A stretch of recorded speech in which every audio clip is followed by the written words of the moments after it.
right, everybody. Hello and welcome to another episode of the Couch Warrior podcast. Now, we're going to be breaking down Dana White's Contender series in a moment, but I just received an alert that they just dropped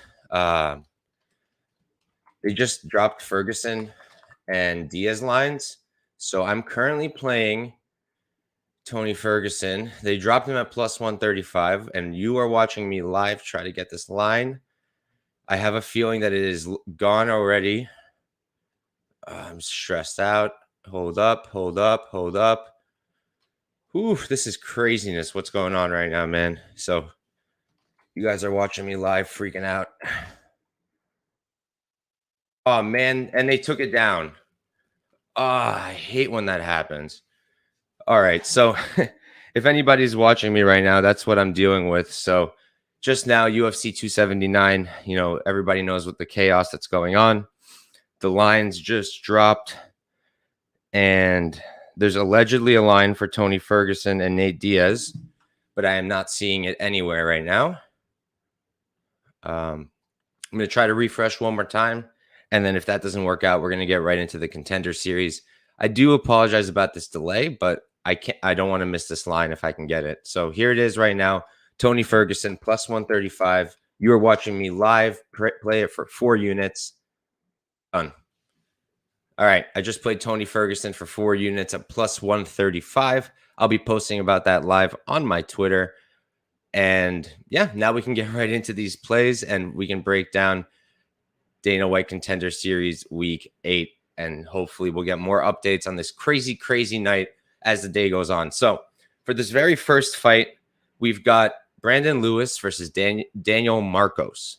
Brandon Lewis, he's 6-1-0. He's 25 years old, 5'4", with a 64-inch reach, and he does train out of Def War MMA.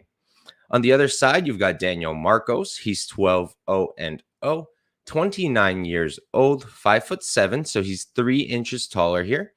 And I do not have a reach for him, but I have to imagine with the size difference, he is going to have a longer reach. And on top of that, Lewis also has a 64-inch reach. It's literally shorter than Bruna, Brazil, who's on this card as well with a 66-inch reach. It's like Chad Enholiger, who's fighting this weekend, right? He also came in to the UFC, and he's got the 64-inch reach. So we've seen time and time again, it does matter. It is a disadvantage, and I do think it's going to matter in this fight as well. So the issue with Marcos is, right, he hasn't fought in pro MMA since 2019. I don't know what he's been doing since. I tried to look it up on his Instagram. There's really not much information on what he's been doing. But, when he was fighting, he was literally undefeated. I believe it was 18 fights total between amateur and pro. He is a good striker. He does use that reach well. His striking defense is a bit rough, a little defensively irresponsible. But I really like his jab. I really like his output. I like the combinations. I think he's very solid in the clinch. And he rarely only throws one strike at a time. Usually he's throwing a few strikes at a time, combinations, pop, pop, pop. You really like to see it. So, yeah, I just feel like there's not enough to like with Brandon Lewis, right? He looked good against Mo Miller in the Dana White Contender Series.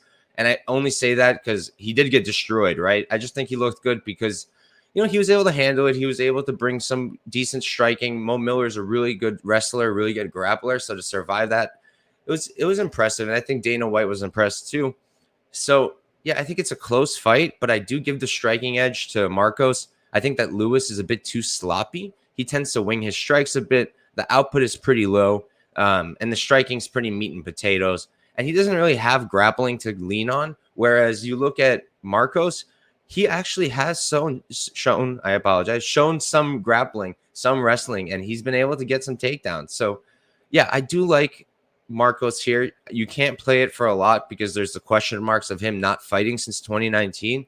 But it's not like Lewis is out here really killing it either. I think he's had one fight since the Mo Miller fight, and I don't believe it was against anyone too crazy. I'm going to pull it up real quick. So Brandon Lewis's last fight, was Taylor Moore, and he won that fight by injury in round number 2. I was actually watching that, and I felt like Moore might have been winning that fight. So it's not like it was even that good of a look for him. So, yeah, I do like Marcos here. You got to be careful because of the fact that he hasn't fought since 2019. But You can currently get him at plus 130. I got excited and I played him at plus 100 because the guy did open up at minus 180, and that's pretty much what I predicted. If you guys follow me, you know I post my predicted odds before the odds come out for the Dana White Contender Series cards. At least I try to. And for this fight in particular, I predicted minus 135 for Marcos and plus 115 Lewis. So I was off a bit, but I was correct about who would open as a favorite. So yeah, give me Daniel Marcos here. I played him at plus 100. I like the plus 130, obviously. But at this point, it looks like money's still coming in on Lewis. So you can wait and probably get a better price tag. I'm looking right now real quick again at what's happening with this Tony Ferguson, Nate Diaz drama. So yeah, the line has already climbed all the way to minus 120. I was able to get plus 135 on Tony, which I'm really excited about. But yeah, wow, what a crazy few days, no? Like between yesterday and today, like just absolute madness. But all right, we'll move on to our next fight. And let's see for this one. All right, we've got the ladies up next. We've got Bruna Brasil versus Marnic Mann. Bruna Brasil is 7-2-1. She's 29 years old. She's 5'6" with a 66-inch reach. And I have her training out of, let's see, Two Brothers Fight Factory. On the other side, you've got Marnic Mann. She's 5-0, undefeated as a pro, 5 feet tall. So she's really short. And she does train out of Montana MMA. I don't have a reach for her, but actually, I ended up getting a reach for her. And Bruna does have a 2.5-inch reach advantage, and Bruna is 6 inches taller. Bruna is a black belt in kickboxing, and she's very clearly a striker. Whereas Marnic Mann has shown that she likes to wrestle. That's kind of her thing. And she last fought Arneson. I'm blanking on her first name, but Arneson's actually fighting today. She's fighting against Kelsey Arneson is fighting Catherine Paprocki today. So that was a decent win, but you know, it wasn't that impressive because Arneson is all right at best, and she was having tough grappling exchanges with Arneson. She got reversed quite a few times. Her striking for Mann, it's not very good. She loops her strikes a lot. The output's rough. The 1-2's decent, and she does well in the clinch because of her size. But Brazil is also good in the clinch, and I don't think that Mann wants to be in the clinch against a woman like Brazil, who's much longer, bigger, and could probably throw up those knees really quickly and be super effective with them. So I do like Bruna Brazil here. I just don't think that Mann is going to find much success taking her down. Brazil moves a lot. She utilizes a lot of lateral movement, like a ton. She's constantly moving. Her own wrestling is pretty good when she chooses to go to it. And her defensive grappling could be better. It's a bit weak, but she scrambles really well, and she doesn't just let herself stay on bottom. So I do like Brazil here. Also, the striking, you know, like I mentioned, black belt in kickboxing, and like it definitely shows in MMA. Also, I feel like there's a lot of kickboxers or boxers who will try to come into the UFC or MMA in general, and it doesn't always translate. For Brazil, this kickboxing is definitely translating. I have 2 issues with her. If you've watched me before, I hate people who are low output, and I hate people who throw more kicks than they do strikes with their hands. So already, you know, I'm not going to be playing Bruna Brazil money line at minus 205 for those reasons. I do think she has Mann covered. I think Mann is the better grappler, but because of her small stature, I think she's going to have a really hard time utilizing that grappling. And on the feet, I don't know how Mann can find any success. I think on the feet, it's going to be Brazil all day long. Even with her lower output, she's just a way better striker. So I do like Brazil to win this fight. Right now, her line is sitting at minus 205. What I'm going to do is I'm going to wait, and I'm going to see what her decision prop opens at. And I'm going to be playing her decision more than likely. I'm just curious what they open it up at. We might even get really solid odds because I think some might expect her to knock out Mann. I don't expect her to knock out Mann, but it's a possibility. So yeah, I'm going to be playing Bruna Brazil by decision once those props come out. I don't think minus 205 is smart to play. I do think it's pretty accurate. I think she does have Mann covered.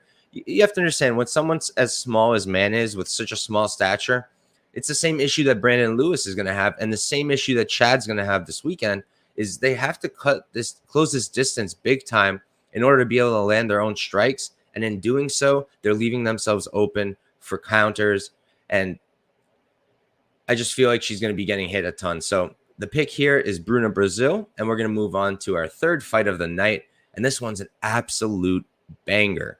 So real quick, I want to refresh the odds on the Tony-Nate fight. I'm super curious about how this all goes down, man. This is so crazy to me. Like, what a time. So we'll move right along, though. For this next fight, we've got Malik Lewis versus Trevor Peek. Malik Lewis is 5-0. He's 6 feet tall, and he trains out of, I believe it is indeed, Genesis Jiu-Jitsu. And then Trevor Peek on the other side, he's 6-0. 27 years old. I do not have an age for Peek, but I believe he's about the same age. And I mean, Lewis, and Peek is 5'9", so he's giving up, 3 inches in height. And he trains out of, I've got Agage Combatives. His Instagram is down, so I'm having a hard time figuring it out. Maybe it's Powell's MMA that it says now on Tapology, but either way, my thing with this fight is I think the line would have been even wider at open had the Trevor Peek Kama Worthy fight not happened, because Trevor Peek came in there and he knocked out Kama Worthy in round number 1. And before then, he was getting finish after finish. He's an absolute finisher. He's only been past round 1 twice, and only past round 2 1 time. He seems pretty much KO or bust. He went to the decision 1 time and it ended up being a no contest. I don't know why, because I couldn't find the fight. But I will say that watching his tape, I was pretty unimpressed with Peek. He's got decent kicking game, nice leg kicks. He does mix targets well. He'll go to the body, which is important. Nice body kick, really nice 1-2. His jab is nice, but he doesn't use it enough. But he can just get so sloppy, especially when he's looking for that finish. He just swings for the fences and he's looking for that knockout. And I don't necessarily think it's going to translate here. Lewis has never been knocked out. Lewis is certainly not Kama Worthy. Kama Worthy, if I remember correctly, is like 35, 36 years old, was chin checked multiple times in the UFC. And it's just not that crazy to me that he got knocked out by Peek. So I don't think that means that Peek should be a favorite over Malik Lewis. And obviously, even though if you look at the Tapology predictions, everyone's on Peek. The odds right now, Malik Lewis is minus 180. Peek is come back. Let's see. So Malik Lewis is minus 200 now.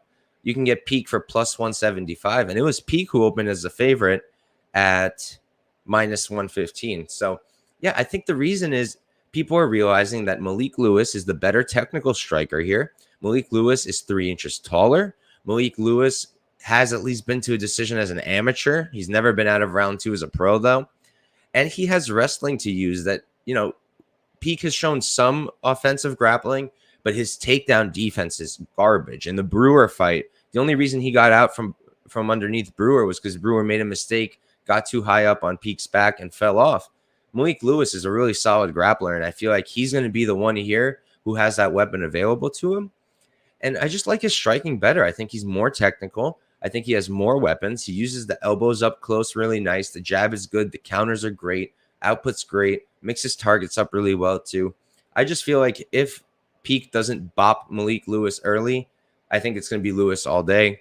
I think Lewis has the way better cardio. Peek slows down incredibly if he can't get that finish. So my pick is going to be Malik Lewis here. I did play him at minus 130 for 1.3 unit, I believe. Yeah, no, 1.5 units at minus 130 is what I played him at. And I liked that. I don't like what it's at now. Right now at minus 200, I think that is way too wide. And I don't really think it makes much sense.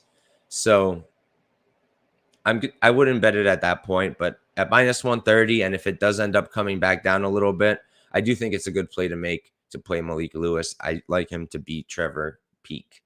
So we'll move on to probably the most interesting fight on this card, or at least the most hype fight for this card for me personally. Here we've got Ikram Aliskerov versus Mario Sousa. Ikram Aliskerov is 12-1-0, 29 years old, 6 feet tall, and I have him training out of American Top Team. And on the other side, you've got Mario Sousa, 14-2-0, 25 years old, so he's 4 years younger, 6'3", so he's 3 inches taller, and he's got a 79-inch reach. I don't have a reach for Aliskerov, but I do know it's going to be smaller than that. Now, we know both of these guys, right? How do we know Ikram? He's that guy who gave Hamzat his toughest fight until Gilbert Burns, obviously, and until I guess last night's dinner gave Hamzat his most difficult fight. But yeah, Ikram is a high-level guy fighting on the Russian regional scene. His last fight was against Nishan Burrell in Eagle FC. And he just showed there he's a really good grappler. That's what he does. He's a combat sambo champion, 4-time world combat sambo champion, master of sport in combat sambo. I've spoken about this before. A master of sport in Russia requires you to have, I believe it's over 100 fights. So this man has had many, many fights outside of MMA, and he's had 13 fights in MMA. So Ikram is very experienced. Now, the thing is, it's Mario Sousa with the Dana White Contender Series experience, right? How do we know him? He's been on the show twice.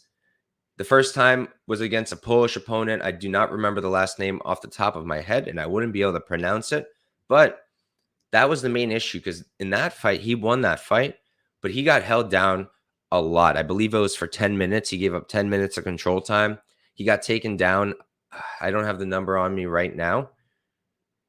4 times. He got taken down 4 of 4 attempts, and then Chidi went 0-1, but he's not really a wrestler. He's more of a striker. Look, I think Sousa's too easy to take down. I think the path for Ikram is just too clear. In the striking, I think that it's actually Mario who's going to be better. He's for sure longer.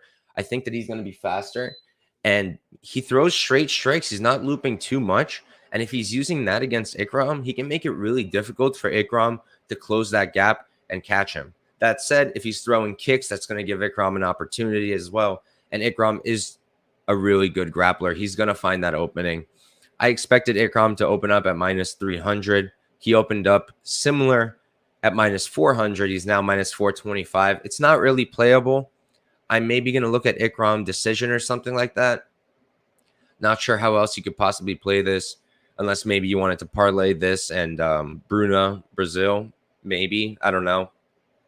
I like Ikram to win, but there's just a big question of, can he hang on the feet with Sousa? Because he's an okay striker, but he's not like something to write home about. Whereas Sousa, also not like some legendary striker, but he's a good striker, and he's much bigger and much longer. So, yeah, I like Ikram here. I don't love the price tag, but he's definitely going to be my pick here, and we're going to move right along. Quickly doing another check on the chaos that is going right now with Tony and Nate. I do want to end up tracking that bet that I made on Tony. Anybody tuning in now, I got Tony at +135 against Nate when it opened, and I'm very excited about that. So, but yeah, we'll move on to the next fight. We got Allan Begosso versus Farid Basharat. Begosso is 7-1-1. He's 26 years old, 5'5", with a 68-inch reach, and he trains out of Team Alpha Male. On the other side, you've got Farid Basharat. He's 25 years old, 5'8". I do not have a reach for him, and he's training out of Extreme Couture along with his brother Javid, who also has a fight soon. And look, going into this fight, after watching the tape and everything, I did think that Farid Basharat should be the favorite. That said, I don't think it ever should have been this steep. And at -335, I don't like that one bit. Look, I think that you're paying up a little bit extra for Basharat because of the name, because his brother's so good. We just tend to assume that he's going to be great too. But what have we seen time and time again with sibling pairs in MMA? You know, there's exceptions. Look at the Bonfim brothers. Look at the Diaz brothers. But sometimes there's not exceptions. Sometimes there's an upside and a downside. Shevchenko is an example. Now, Farid, like, he does everything well, but nothing exceptionally well. His striking is pretty good. He does good work, keeps it kind of tight, good jab, good combos, but he tries to counter too much for my liking. I don't love that. His output's a bit low. His offensive grappling's okay. It's pretty good, but like, he was getting hurt on the regionals. He was getting rocked. Like, he's hittable, and there's still a lot of question marks about him. I don't think he's as good as his brother, you know? I think Begosso's kind of live here. Like, you look at Begosso, 3 sub wins himself, never been subbed. Basharat, 5 submission wins, all rear naked chokes. I don't really see that happening here against Begosso. Begosso's takedown defense is decent. He did get stuck under Sabrizian, and he did get stuck under Palencia in his LFA fight with him. I just think that he's going to be able to get up. I don't see Basharat subbing him. He can maybe get top control and win the fight that way, sure. But I think that Begosso is going to make it difficult. And on the feet, I think it's going to be about even. Begosso is a good striker too. He throws nice leg kicks. He's got a good head kick. He has a good 1-2. The striking is all right in general, but I think it should hold up here. He's great in the pocket, and I really like the front kick. He's got 3 KO wins, 0 KO losses. Basharat, only 1 KO win. Never been knocked out himself. Look, Basharat was supposed to be on the first episode of the season, so I get it. He's been preparing. People already know him. People know the name. We don't know Begosso. So I get the odds. I just don't think they're accurate. I don't think they're correct. So I am more than likely going to play a half unit on Begosso. But I'm going to wait. I'm going to wait because you can get him at plus 275 right now, and it's still climbing. If we can get Begosso at plus 300 or more, I think we're going to have a steal on our hands. So my pick is Farid Basharat, but my play is more than likely going to be Begosso at these odds. You know, somebody called me out last week in my chat, in the comments of my video. They're like, "Oh, you shouldn't switch just because of the odds." All right, look, let me walk you guys through this one. All right, if Farid is minus 300 and Begosso is plus 200, let's make the numbers easy, right? I think Farid probably wins the fight, but I'm not confident in that outcome. Do I want to play Farid for 3 units to win 1 when I think that there's a good shot that he loses the fight, even though I think he should win? No, that's not a good bet to make, even if you think he should win. See, there's a reason that all these just win people don't track. And the ones that do are even more hilarious. There's one in particular that I think everybody has seen already at this point because of how loud they are. They used to talk about how they were so great at favorites, and what happened? They went 5-1 on the Usman card and ended up down on the night. It's because value does matter, but that's not even what I'm saying half the time. What I mean is, I think that Begosso can win the fight as well. I don't think this is mutually exclusive. One guy can only win it 100% of the time. I think Basharat can win this maybe, I'd call it 60-40, which does not reflect the odds. So I am probably going to play Begosso, but I'm going to wait for the odds to get crazier. People want to parlay Farid, go for it. I think he's good. I think he has the tools to win this fight, but I think that Begosso also has the tools to win this fight. He's out of a great camp himself, especially for, coming into a fight against, I guess I would call Farid a grappler, right? So, yeah, I like Begosso to pull the upset. I guess the pick for now is still Farid, but I'm 50-50, honestly. I'm not sure. I think the play is going to be Begosso, but that's it for a card. Went through it pretty quick, mostly because my mind is totally on this Nate Diaz, Tony Ferguson, Hamzat drama. I haven't been fully following it, so I don't even know if they've announced a fight yet or what.